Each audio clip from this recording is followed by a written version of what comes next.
নমস্কাৰ বন্ধুসকল, মোৰ অন্য এটা ভিডিঅ'লৈ আপোনালোকক স্বাগতম জনাইছোঁ। বন্ধুসকল, আজি আমি আলোচনা কৰিম অসম পুলিচৰ ওপৰত। যিহেতু আপোনালোকৰ অসম পুলিচৰ ফিজিকেল আৰম্ভ হ'ব 3 অক্টোবৰ তাৰিখৰ পৰা, আৰু আপোনালোকে ইতিমধ্যে গমেই পাইছে CM ছাৰে ঘোষণা কৰিছে আপোনালোকৰ ফিজিকেল এডমিট কাৰ্ড কেতিয়া আহিব। আজি এই ভিডিঅ'টোৰ মাধ্যমেৰে আপোনালোকক অসম পুলিচৰ ফিজিকেলৰ কিছুমান বিশেষ তথ্য দিবলৈ চেষ্টা কৰিম, যিসমূহ তথ্য আপোনালোকৰ বাবে অতি গুৰুত্বপূৰ্ণ তথ্য। যদি মোৰ চেনেলটোত প্ৰথমবাৰ কাৰণে ভিজিট কৰিছে তেতিয়াহ'লে মোৰ চেনেলটো ছাবস্ক্ৰাইব কৰক আৰু কাষত থকা বেল আইকনটো প্ৰেছ কৰক।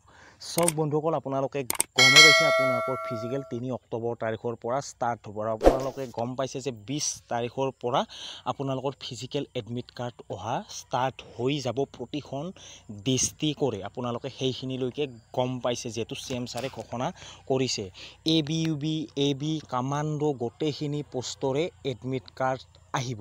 এতিয়া আহিছোঁ ফিজিকেলৰ ওপৰত। চাওক বন্ধুসকল, আপোনালোকে গমেই পাইছে ফিজিকেল ABত আপোনালোকৰ 3টা ইভেণ্ট থাকিব।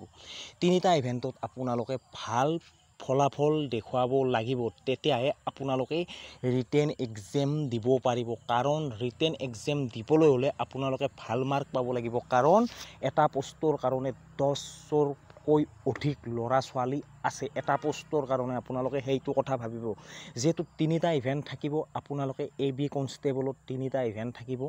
আপোনালোকে তাৰ বাবে ভালদৰে প্ৰিপাৰেশ্যন চলাব লাগিব, বা আপোনালোকে ভালদৰে ফলাফল দেখুৱাব লাগিব। যদি আপোনালোকে লং জাম্প আৰু চিনাপত 20-20 মাৰ্ক আনিব পাৰে, লগতে ৰানিঙত 12ৰ পৰা 13 মাৰ্কৰ ভিতৰত আনিব পাৰে, তেতিয়াহ'লে আপোনালোকে নিশ্চিত থাকক যে আপোনালোকে ৰিটেন এক্সাম দিবলৈ পাব। কিন্তু ইয়াত এটা কথা আছে, প্ৰতিখন ডিষ্ট্ৰিক্টতে কিন্তু 52-53 নম্বৰত ৰিটেন এক্সাম দিবলৈ নাপায়।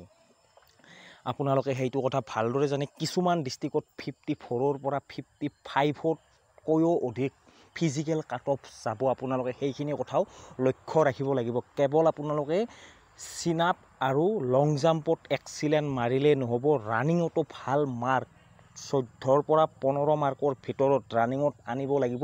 কিছুমান ডিষ্ট্ৰিক্টসমূহ আপোনালোকে গমেই পাইছে, বাক্সা ডিষ্ট্ৰিক্ট, তেনেকৈ ক'বলৈ গ'লে নগাঁও ডিষ্ট্ৰিক্ট, বৰপেটা ডিষ্ট্ৰিক্ট, এনেকৈ কিছুমান ডিষ্ট্ৰিক্ট আছে যিসমূহ ডিষ্ট্ৰিক্টত ফিজিকেল কাট অফটো যথেষ্টখিনি যোৱা দেখা গৈছে আগৰ পৰাই। যিহেতু আমিও অসম পুলিচত ফিজিকেল বহুত কেইবাৰে দি আহিছোঁ, আমিও তাৰ গোটেইখিনি গম পাওঁ, আৰু গম পোৱাৰ ফলতে আপোনালোকক এই কথাখিনি জনাব পাৰিছোঁ। আপোনালোকে ভালদৰে প্ৰিপাৰেশ্যনত কিছুমান ডিষ্ট্ৰিক্টত 52ৰ পৰা 53ৰ ভিতৰতো কিন্তু আপোনালোকে ৰিটেন এক্সাম দিবলৈ পাব।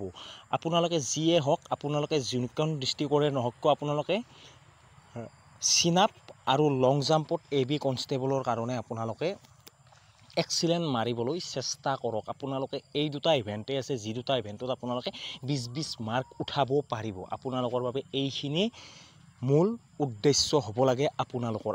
আৰু যিহেতু আপোনালোকে কেৱল ফিজিকেলৰ ভাল ফলাফল দেখুৱালে নহ'ব, আপোনালোকে ৰিটেন এক্সামতো ভাল ফলাফল দেখুৱাব লাগিব। আপোনালোকে ৰিটেন এক্সামত ভাল মাৰ্ক আনিব লাগিব। ফিজিকেলৰ লগতে ৰিটেন এক্সামৰ প্ৰিপাৰেশ্যন চলাওক। বেছিকখিনি আপোনালোকে জানিবলৈ চেষ্টা কৰক। প্ৰতিটো টপিকতে বেছিক আছে, বেছিকখিনি আপোনালোকে শিকক। বেছিকখিনি শিকক, মক টেষ্ট আপোনালোকে দিবলৈ চেষ্টা কৰক। নিশ্চয় আপোনালোকে ভাল ফলাফল দেখুৱাব পাৰিব। যিহেতু আপোনালোকৰ হাতত খুব কম দিন আছে। ক'বলৈ গ'লে আপোনালোকৰ হাতত এতিয়া এমাহ সময়ো নাই। এই এমাহ সময় নাই, যিহেতু এইখিনি সময়তে আপোনালোকে নিজকে প্ৰস্তুতি কৰি তোলক, যাতে আপোনালোকে ভালদৰে ৰানিংটো পাছ কৰে, ৰিটেন এক্সাম পাছ কৰে, আপোনালোকে চাকৰিটো লাভ কৰে। কাৰণ এটা কথা মনত ৰাখিব, আপোনালোকৰ এটা পোষ্টৰ কাৰণে 20তকৈ অধিক ল'ৰা, 10ৰ পৰা 20ৰ ভিতৰত আপোনালোকৰ ল'ৰা আছে। আপোনালোকে ভাল ফলাফল দেখুৱাব লাগিব, আৰু কাট অফ যথেষ্টখিনি যাব, আপোনালোকে পাছত গম পাব। আজিৰ ভিডিঅ'টোত এইখিনিয়ে। আজিলৈ আহিছোঁ। জয় হিন্দ, জয় ভাৰত।